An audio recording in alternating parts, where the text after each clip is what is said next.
Hello everyone, welcome on our e-learning channel. Today we will learn about chapter 4 that is narration. आज हम narration के बारे में बात करेंगे जो कि चैप्टर नंबर 4 है फ्रॉम दिस बुक। तो देखिए क्या होता है नरेशन, आज हम पूरे के पूरे इस लेक्चर में बात करने वाले हैं इस टॉपिक के ऊपर। तो सबसे पहले हम नरेशन की बात करते हैं। नरेशन का मतलब होता है वर्णन यानी डिस्क्राइब करना। नरेशन के अंदर हम दो शब्दों को पढ़ते हैं, दो चीज़ पढ़ते हैं। पहला है डायरेक्ट स्पीच, एक होता है इनडायरेक्ट स्पीच। डायरेक्ट स्पीच और इनडायरेक्ट स्पीच का मतलब क्या है, चलिए समझते हैं। डायरेक्ट स्पीच वो होता है जब कोई स्पीकर किसी सेंटेंस को बोलता है, जब स्पीकर किसी भी वाक्य को कहता है और किसी अदर वक्ता के द्वारा, किसी अदर पर्सन के द्वारा एज इट इज उन शब्दों को रिप्रेजेंटेड करना, उसे ही डायरेक्ट स्पीच कहा जाता है। यानी स्पीकर ने जो कोई बात कही है, जो कोई भी बात कही है और उस व्यक्ति के शब्द जैसे थे वैसे की वैसे रिप्रेजेंटेड करना ही डायरेक्ट स्पीच कहलाता है। ठीक है, जैसे कि Ram says I work hard. Ram कहता है कि मैं बहुत कठिन परिश्रम करता हूँ। तो यानी जो राम ने जो शब्द कहे हैं और राम के कहे हुए शब्द को हम एज इट ही रिप्रेजेंटेड करते हैं, तो इसे हम कहते हैं डायरेक्ट स्पीच। अगर हम बात करें इनडायरेक्ट स्पीच, इनडायरेक्ट स्पीच का मतलब क्या होता है, कथन को अपने शब्दों में कुछ जरूरी परिवर्तन का प्रस्तुत करना। यानी बात का मीनिंग तो वही रहेगा लेकिन ग्रामर के अकॉर्डिंग उसमें कुछ चेंजेस कर देते हैं, उस चेंजेस के हिसाब से हुई उसको रिप्रेजेंटेड करना, दर्शाना ही इनडायरेक्ट कहलाता है। ठीक है, तो जैसे कि अगर हम इस सेंटेंस की बात करें, इस सेंटेंस को हम कैसे बोल सकते हैं, हमने बोला Ram says that, Ram says that he worked hard, he worked hard. तो इस सेंटेंस को हमने इस तरीके से रिप्रेजेंटेड किया, लेकिन मीनिंग दोनों के सेम है। ये डायरेक्ट स्पीच है क्योंकि एज इट इज शब्दों को हमने रिप्रेजेंटेड किया था, लेकिन अब इस सेंटेंस को हमने इस तरीके से हमने दर्शाया, तो इनडायरेक्ट स्पीच है। तो आपने देखा इसमें हमने दैट लगाया, आई की जगह ही लगाया, प्रेजेंट इंडेफिनेट को हमने पास्ट इंडेफिनेट में चेंज किया। ये तमाम चेंजेस हम जो करते हैं वही इनडायरेक्ट स्पीच कहलाता है। तो डायरेक्ट से इनडायरेक्ट कैसे बनाते हैं, कौन से रूल्स फॉलो करते हैं, उन सबको हम बात करेंगे आगे के बात स्लाइड्स में। देखिए पहले बात करते हैं असर्टिव सेंटेंस। सेंटेंस क्या होते हैं मैंने आपको बताया था। पहले सेंटेंस की बात करते हैं। What is the meaning of sentence? Sentence is a group of words. Sentence is a group of words. शब्दों के समूह को सेंटेंस कहा जाता है और यह एक पर्टिकुलर मीनिंग देगा। क्या देगा? Particular meaning. शब्दों के साथ साथ मीनिंग भी प्रकट होगा तो उसे ही सेंटेंस कहा जाता है। और सेंटेंस को हम तीन कैटेगरी में पढ़ते हैं। सेंटेंस के तीन टाइप होते हैं। पहला होता है आपका सिंपल सेंटेंस, दूसरा कंपाउंड सेंटेंस और तीसरा होता है कॉम्प्लेक्स सेंटेंस। तो there are only three kinds of sentence. अगर हम सिंपल सेंटेंस की बात करें, सिंपल सेंटेंस के पांच प्रकार होते हैं जो हम वन बाय वन डायरेक्ट से इनडायरेक्ट बनाते समय इनकी बात करेंगे। पहला होता है असर्टिव सेंटेंस, पहला होता है असर्टिव सेंटेंस, दूसरा इंटेरोगेटिव सेंटेंस, तीसरा इम्पेरेटिव सेंटेंस, चौथा एक्सक्लेमेटरी सेंटेंस, एक्सक्लेमेटरी सेंटेंस और पांचवा होता है आपका optative sentence. So guys, in the narration chapter we will talk about all the five kinds of sentences. किस प्रकार से इनको हम डायरेक्ट से इनडायरेक्ट बनाते हैं वो हम एक एक करके बात करने वाले हैं। तो चलिए पहले हम बात करेंगे असर्टिव सेंटेंस की। तो असर्टिव सेंटेंस को बोलते हैं कथनात्मक वाक्य।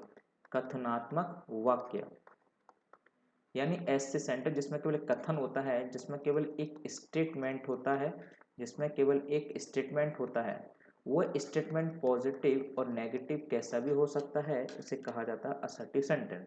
जिसका structure subject plus verb plus object या subject plus helping verb plus not plus main verb यानी वर्ब प्लस ऑब्जेक्ट। तो ये आपको स्ट्रक्चर देखने को मिल सकता है असर्टिव सेंटेंस में। तो असर्टिव सेंटेंस क्या होता है? असर्टिव सेंटेंस एक जस्ट एक वाक्य होता है, एक लाइन होती है, जिस लाइन को, जिस स्टेटमेंट को हम सकारात्मक और या नकारात्मक रूप से दर्शा सकते हैं। जैसे कि I teach English, I teach English this is a positive sentence and I can also write this sentence like this, I don't teach English, I don't teach English। तो आपने देखा ये सेंटेंस भी असर्टिव सेंटेंस है, लेकिन ये positive है और ये नेगेटिव है। तो पॉजिटिव सेंटेंस को हम अफर्मेटिव सेंटेंस भी कह देते हैं। Positive sentence is also called, we can also say affirmative sentence as positive sentence. तो देखिए अब असर्टिव सेंटेंस को हम डायरेक्ट से इनडायरेक्ट कैसे बनाते हैं, हम बात करते हैं रूल्स की, ठीक है। नियम की बात करते हैं, कौन कौन से नियम लगते हैं। सबसे पहले जब हम असर्टिव का डायरेक्ट से इनडायरेक्ट सेंटेंस बनाएंगे, डायरेक्ट से इनडायरेक्ट सेंटेंस बनाएंगे तो हमें किस बातों का ध्यान रखना पड़ता है। तो चलिए बात करते हैं रूल नंबर फर्स्ट। अब देखिए यहाँ पर आप चीज़ समझेंगे, ये आपका रिपोर्टिंग वर्ब होती है, कॉमा इन्वर्टेड कॉमा के अंदर, कॉमा इन्वर्टेड कॉमा के अंदर रिपोर्टेड स्पीच आपको मिलेगी। तो यहाँ पर सेंटेंस आपको मिलेगा असर्टिव है, इंट्रोगेटिव है, इंपेरेटिव, एक्सक्लेमेटिव, ऑप्टेटिव, तमाम सेंटेंस आपको यहाँ मिलेंगे, ठीक है। तो अभी हम असर्टिव सेंटेंस की बात करते हैं। अगर रिपोर्टेड स्पीच वाले सेंटेंस पर असर्टिव सेंटेंस होगा तो हमें क्या करना पड़ेगा। Number one, comma inverted comma की जगह, कॉमा इन्वर्टेड कॉमा की जगह हम कंजंक्शन दैट लगाते हैं, क्योंकि यह भी एक क्लॉज होती है और यह भी एक क्लॉज होती है, यानी रिपोर्टिंग वर्ब एक क्लॉज होती है, रिपोर्टेड स्पीच भी क्लॉज होती है। दो क्लॉज को जोड़ने के लिए हम किसका यूज़ करते हैं, कंजंक्शन का यूज़ कर सकते हैं, कंजंक्शन का यूज़ करते हैं जिसका मतलब है यहाँ पर दैट, ठीक है। और हम बात करते हैं प्रोनाउन, आप जानते हैं या हम यहाँ पर पर्सनल प्रोनाउन की बात करते हैं। जो नाउन के स्थान पर प्रयोग किए जाने वाले शब्दों को क्या बोलते हैं, प्रोनाउन कहा जाता है, ठीक है। और प्रोनाउन के प्रकारों की बात करें, एक प्रकार होता है पर्सनल प्रोनाउन, जो पर्सन के लिए यूज़ किए जाते हैं, उनका प्रयोग हम यहाँ पर करते हैं, ठीक है। तो पर्सनल प्रोनाउन को हम तीन कैटेगरी में बांटते हैं, फर्स्ट पर्सन, सेकंड पर्सन और थर्ड पर्सन। तो फर्स्ट पर्सन आई और वी होता है, सेकंड पर्सन यू होता है और third person he, she, it, name और दे, ये आपके थर्ड पर्सन होते हैं। फर्स्ट पर्सन के आगे मैंने एस लगाया, सेकंड पर्सन के आगे ओ लगाया, थर्ड पर्सन के आगे मैंने एल लगाया, सन। यानी first person change according to subject, second person change according to object और थर्ड पर्सन नो चेंज। तो देखेंगे अगर मेरा रिपोर्टेड स्पीच में फर्स्ट पर्सन आया है तो आप जानते हैं रिपोर्टिंग वर्ब में जो सब्जेक्ट होगा उसके अकॉर्डिंग चेंज होगा। अगर सेकंड पर्सन अगर यहाँ आया है तो इसके अकॉर्डिंग यानी रिपोर्टिंग वर्ब के ऑब्जेक्ट के अकॉर्डिंग चेंज होगा। ये थ्योरेटिकल पार्ट है, इसके बाद अभी हम एग्जांपल्स करेंगे and then you will understand clearly, okay. तो आप बस इतना ध्यान रखिए, प्रोनाउन में क्या करते हैं, एस ओ एन ध्यान रखते हैं, first person, second person, third person. First person change according to subject, second person change according to object और third person change according to no change, ठीक है, चेंज नहीं करते हैं। अगर हम बात करते हैं जब रिपोर्टिंग वर्ब और रिपोर्टेड स्पीच में जब काम जो शुरू करते हैं हम डायरेक्ट से इनडायरेक्ट बनाने में, सबसे पहले रिपोर्टिंग वर्ब को हम लेते हैं। तो रिपोर्टिंग वर्ब आप जानते हैं से का से रहने देंगे और सेस का सेस रहने देंगे। और सेस टू को किस में चेंज करेंगे, टेल्स में चेंज करते हैं, सेस टू को टेल्स में और सेट टू को टोल्ड में चेंज करेंगे। तो यहाँ ध्यान देंगे, यहाँ पर हम देखते हैं, देखिए से का से लिखते हैं और सेस का सेस ही लिखेंगे, सेस का सेस ही लिखेंगे, राइट। अगर हम बात करते हैं सेस टू को टेल्स कर देंगे, सेस टू को टेल्स कर देंगे, अगर सेट टू की बात करें तो टोल्ड कर देंगे, ठीक है गाइस। तो ये हम ये डायरेक्ट से इनडायरेक्ट बनाते हैं तब ये हम ये काम करते हैं, ठीक है गाइस। पॉइंट नंबर आप नोट में देखेंगे, नोट में क्या है, अगर टेल और टोल्ड आया है कभी भी इसके बाद टू नहीं लगाते हैं क्योंकि टू इसके अंदर ऑलरेडी इंक्लूडेड होता है, ठीक है। तो टेल और टोल्ड, ऑर्डर, रिक्वेस्टेड, फॉरवर्ड, अब इनके बाद हमेशा ऑब्जेक्ट लगाया जाएगा, इनके बाद हमेशा ऑब्जेक्ट लगाया जाएगा तभी इन शब्दों का प्रयोग करते हैं। तो आप एक चीज़ देखेंगे, ये सैड हो गया या से हो गया, सेड है, इनको हम टेल में क्यों नहीं बदल रहे हैं, यानी टोल्ड में इसको क्यों नहीं बदला, इसको टेल में क्यों नहीं बदला, क्योंकि यहाँ पर ऑब्जेक्ट नहीं है और ऑब्जेक्ट नहीं होगा तो इसलिए टेल का और टोल्ड का यूज़ नहीं करेंगे, ठीक है गाइस। पॉइंट नंबर 4 की बात करते हैं। अगर रिपोर्टिंग वर्ब मेरी प्रेजेंट या फ्यूचर में होगी, देखिए रिपोर्टिंग वर्ब यहाँ मिलेगी, comma inverted comma, comma inverted comma और रिपोर्टेड स्पीच, ठीक है गाइस। अगर हम बात करते हैं रिपोर्टिंग वर्ब मेरी प्रेजेंट या फ्यूचर में होगी तो रिपोर्टेड स्पीच का टेंस कभी चेंज नहीं होगा। ध्यान से सुनिएगा, जब रिपोर्टिंग वर्ब मेरी प्रेजेंट या फ्यूचर में होगी the tense of reported speech will not change, okay. अच्छा, अगर रिपोर्टिंग वर्ब मेरी पास्ट में होगी, रिपोर्टिंग वर्ब अगर मेरी पास्ट में होगी the sentence of I mean to say the tense of reported speech must be change. और चेंज कैसे करेंगे अभी भी हम बात करेंगे, तो बस इतना याद रखिए, रिपोर्टिंग वर्ब प्रेजेंट या फ्यूचर में होगी तो रिपोर्टेड स्पीच का टेंस कभी चेंज नहीं होगा। अगर रिपोर्टिंग वर्ब मिल पास्ट में है तो रिपोर्टेड स्पीच का टेंस चेंज होगा। ठीक है, एक चीज ध्यान रखिएगा, अगर रिपोर्टिंग वर्ब पास्ट में है तो यूनिवर्सल ट्रूथ, इडियम्स या फ्रेजेस, हिस्टोरिकल एक्शन या हैबिचुअल एक्शन आ रहा है तो चेंज नहीं होगा। तो यानी ध्यान ये रखना है आपको, अगर रिपोर्टिंग पास्ट के होने के बावजूद भी किन किन पोजीशन पर यानी किन किन परिस्थितियों में हमें चेंज नहीं करना है, यूनिवर्सल ट्रूथ होने पर, idiom, phrases, historical actions and habitual actions होने पर भी टेंस चेंज नहीं होगा, चाहे हमारी रिपोर्टिंग में पास्ट में ही क्यों ना हो। तो गाइस अब बात करते हैं टेंस में चेंज कैसे करते हैं। चलो यहाँ पर हम डिस्कस करते हैं। अगर प्रेजेंट इंडेफिनिट आया है तो प्रेजेंट इंडेफिनिट को चेंज करेंगे पास्ट इंडेफिनिट में। कब? जब रिपोर्टिंग वर्ब पास्ट में होगी। तो रिपोर्टिंग वर्ब किस में होनी चाहिए? आपकी पास्ट में होनी चाहिए। रिपोर्टिंग वर्ब पास्ट में होने पर चेंज करते हैं तो present indefinite change into past indefinite, और पास्ट इंडेफिनिट को चेंज करेंगे हम पास्ट परफेक्ट में। पास्ट परफेक्ट मतलब इसको हम ओल्ड ओल्ड ओल्ड हम चेंज करते जाते हैं, ठीक है ना। तो प्रेजेंट इंडेफिनिट का ओल्ड हो जाएगा पास्ट इंडेफिनिट, और पास्ट इंडेफिनिट का भी ओल्ड हो जाएगा पास्ट परफेक्ट। गाइस अब बात करते हैं प्रेजेंट कंटिन्यूअस की। तो present continuous will change past continuous, और past continuous will change past perfect continuous. I think you have got. Present perfect की बात करते हैं, प्रेजेंट परफेक्ट की बात करते हैं तो ये बनेगा आपका पास्ट परफेक्ट। तो पास्ट परफेक्ट बनेगा, और पास्ट परफेक्ट को फर्दर चेंज नहीं करते हैं। और यहाँ पर बात करते हैं प्रेजेंट परफेक्ट कंटिन्यूअस की, तो ये बन जाएगा पास्ट परफेक्ट कंटिन्यूअस, और past perfect continuous further change नहीं होगा। तो आप समझ गए होंगे, present indefinite change into past indefinite, और पास्ट इंडेफिनिट को चेंज करते हैं पास्ट परफेक्ट टेंस में। Present continuous change into past continuous, और पास्ट का बन जाएगा past perfect continuous. Present perfect का सिंपली पास्ट परफेक्ट बनाते हैं, और पास्ट परफेक्ट का कभी भी चेंज नहीं करते हैं। प्रेजेंट परफेक्ट कंटिन्यूअस को चेंज करते हैं पास्ट परफेक्ट कंटिन्यूअस, और past perfect continuous further change नहीं होगा, इतना ध्यान दीजिएगा। एक और महत्वपूर्ण पॉइंट है change in modals. In the chapter first we have discussed in detail what is verbs, and verbs is also classified into two categories, modal, primary auxiliary verb and helping verb, और primary auxiliary verb is further also divided into two category। आप जानते हैं तो एक helping verb थी और एक modals थी। तो modals के बारे में हमने डिस्कस किया था, तो यहाँ पर modal का हमने डायरेक्ट में क्या चेंज करना है तो देखेंगे। कैन का क्या हो जाएगा? कैन का कुड, मे का माइट, शेल का should, shall change into should, will का वुड, मे का माइट। ओके, तो ये चेंजेस हो जाएंगे, ठीक है। ये मॉडल में चेंजेस करते हैं when we change from direct to indirect sentences, right. देखिए here are the some examples based on assertive sentence, और असर्टिव सेंटेंस में जो थ्योरी हमने पढ़ी है तो उस थ्योरी को अब प्रैक्टिकली हम यूज करते हैं। देखिए गाइस, सेंटेंस दे रखा है आपका, she said comma inverted comma I can not help you at this time. तो आपने क्या किया? शी सेड, ऑब्जेक्ट नहीं है तो सेड का सेड ही रहेगा, और कंजंक्शन क्या लगाएंगे? दैट लगाएंगे। असर्टिव सेंटेंस है, in the assertive sentence for connecting two clause we use conjunction that. I is a first person change according to subject. अभी मैंने बताया था first person change according to subject, second person change according to object, और third person no change. Third person no change, son यानी बेटा, अभी मैंने आपको बताया था। तो देखिए I will change according to subject मेरा शी है तो शी हो जाएगा, और रिपोर्टिंग मेरे पास्ट में तो कैन नॉट का क्या हो जाएगा? कुड नॉट हो जाएगा, यानी कुडंट लिख सकते हैं आप। couldn't help you is a second person change according to object नहीं होता है तो मी मान ले तो ये हो जाएगा मी।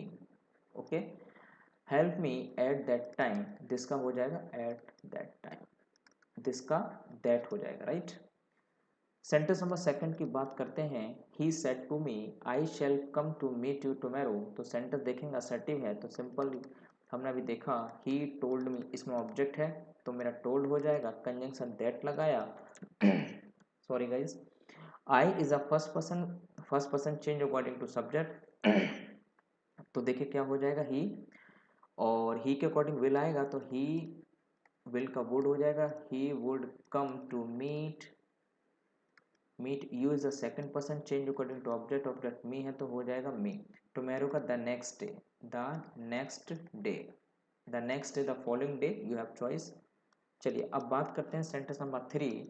तो बनेगा राम सैड, ऑब्जेक्ट नहीं है, सैड का सैड ही रहेगा, कंजंक्शन दैट लगा देंगे।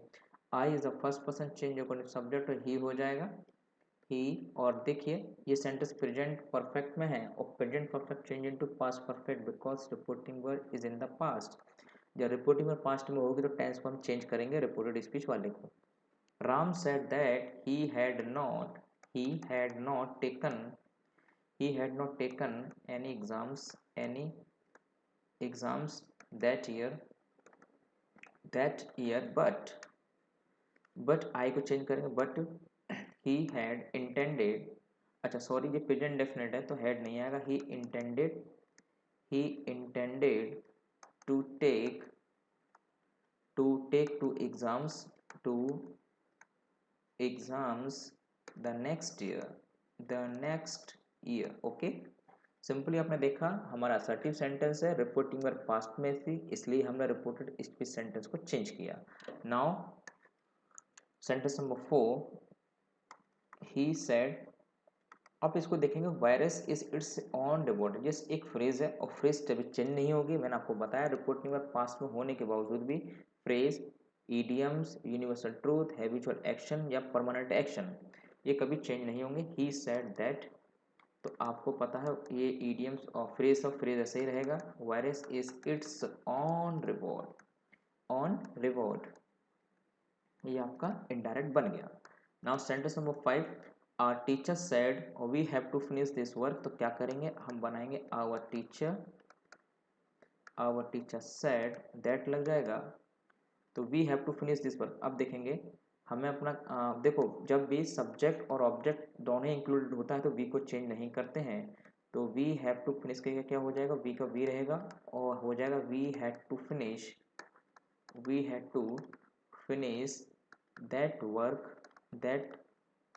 That work as we no.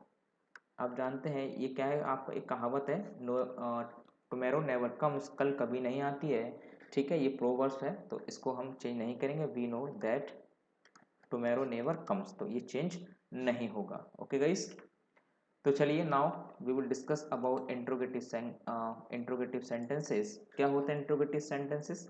Interrogative का मतलब आप जानते हैं, इंट्रोगेटिव का मतलब होता है प्रश्नवाचक। जिन सेंटेंसों से हम प्रश्न करते हैं उनको इंट्रोगेटिव सेंटेंस कहते हैं। इंट्रोगेटिव सेंटेंस को भी हमें दो पार्ट में पढ़ते हैं, इंट्रोगेटिव फर्स्ट और इंट्रोगेटिव सेकंड। इंट्रोगेटिव फर्स्ट वो सेंटेंस होते हैं जिनसे हम हेल्पिंग ऑफ से क्वेश्चन करते हैं और जिसका आंसर यस और नो में दिया जाता है। ओके, तो जितने भी क्वेश्चंस यानी जितने भी सेंटेंस हेल्पिंग से स्टार्ट होते हैं these are all the interrogative sentences. जैसे do you go to market, are you playing cricket, did you complete my homework, all the sentences which starts with the helping verb are called interrogative sentence. And now if we talk about interrogative second sentences, interrogative second, these are those sentences in which we use question word, जिनमें question word use होता है, these are the interrogative second. Okay, and now we will discuss rules, interrogative sentence, how to change direct to indirect sentences. First of all, said हो या said to हो आपको asked लगाना है, questioned लगाना है, inquired या interrogated। मोस्टली हम asked लगाते हैं, asked का मतलब पूछना भी होता है और कहना भी होता है। ओके, तो यहाँ पूछने के सेंस में आएगा क्योंकि हम इंट्रोगेटिव सेंटेंस में यूज कर रहे हैं तो पूछने के सेंस में हम यहाँ लगाएंगे।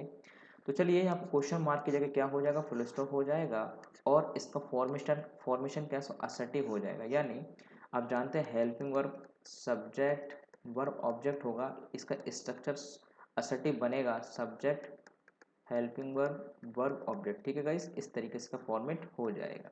अगर क्वेश्चन वर्ड आएगा, question word helping verb subject verb object. तो गाइज आप जानते हैं क्वेश्चन वर्ड क्या होगा, कंजंक्शन का काम करेगा, फिर सब्जेक्ट लगेगा, हेल्पिंग वर्ब वर्ब ऑब्जेक्ट। तो ये स्ट्रक्चर हमें याद रखना है। ओके गाइज, ये बहुत ही इंपॉर्टेंट है। While making the indirect of interrogative sentence student mostly make a mistake on this, right. तो कंजंक्शन के बाद कभी भी इंट्रोगेटिव सेंटेंस नहीं आते हैं, बल्कि इंट्रोगेटिव फॉर्मेट को वह गिव अप कर देता है, इंट्रोगेटिव फॉर्मेट को छोड़ देता है।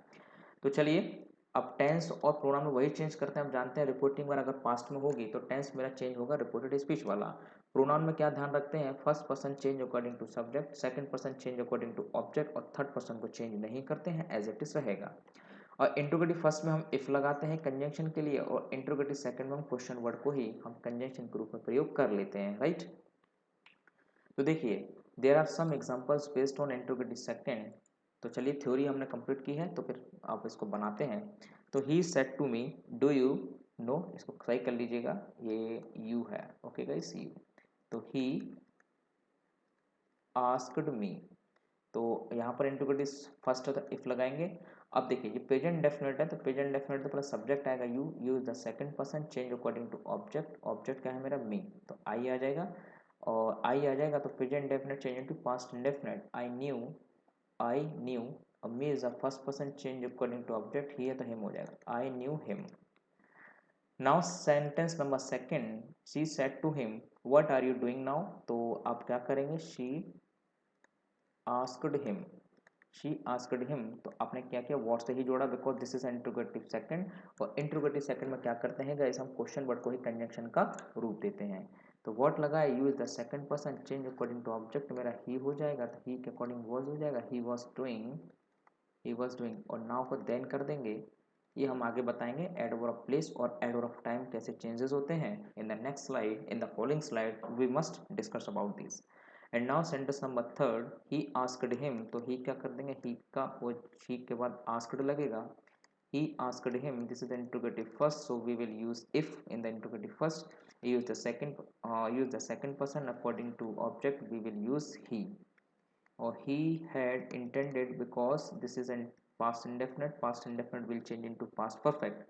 If he had intended to come with him will not change because this is a third person.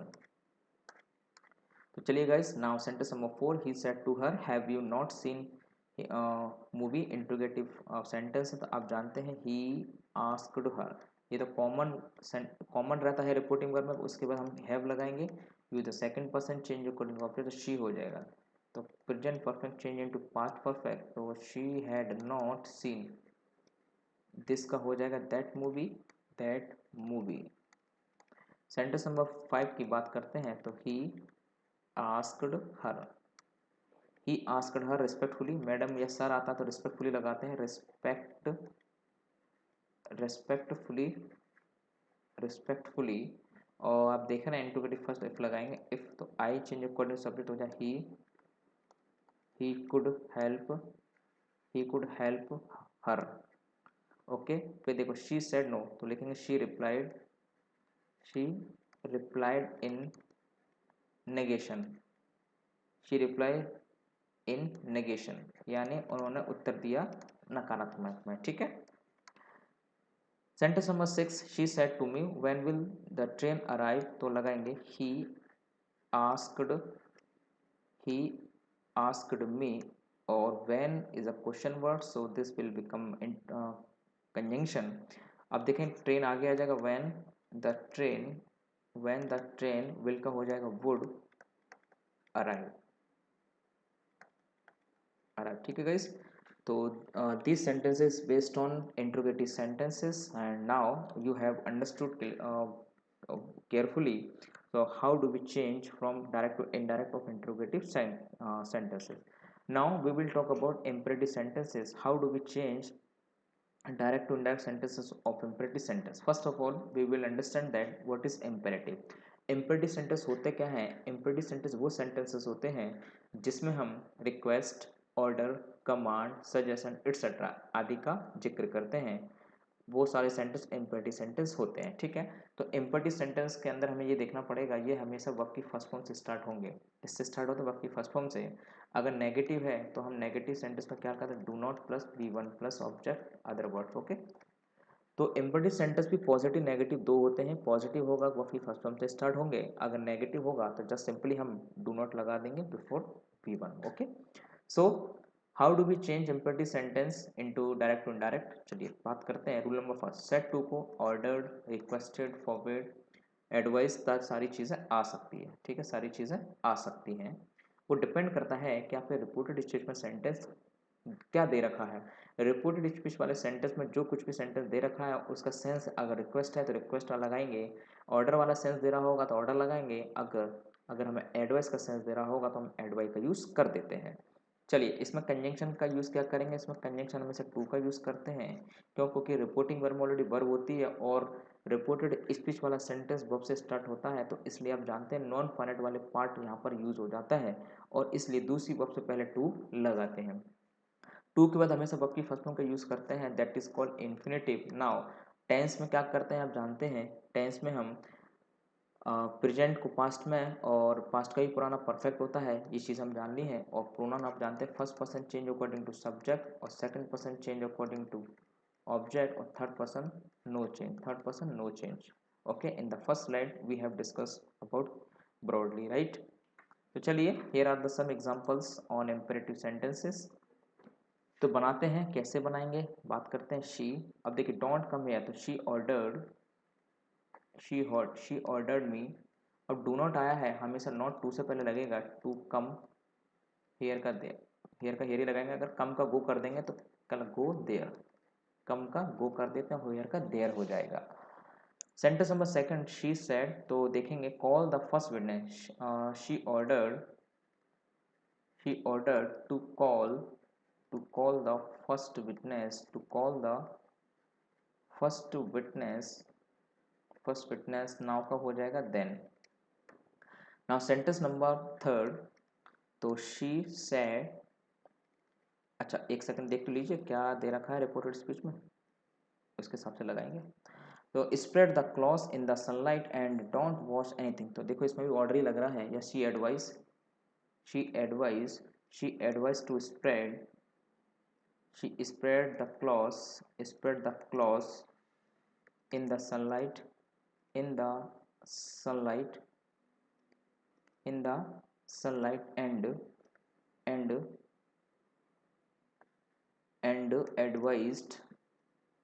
and advised not to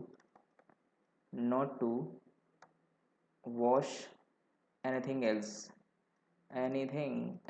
right? Okay guys, I think you are getting. The captain said to the soldiers, stand at ease, तो लगाएंगे the captain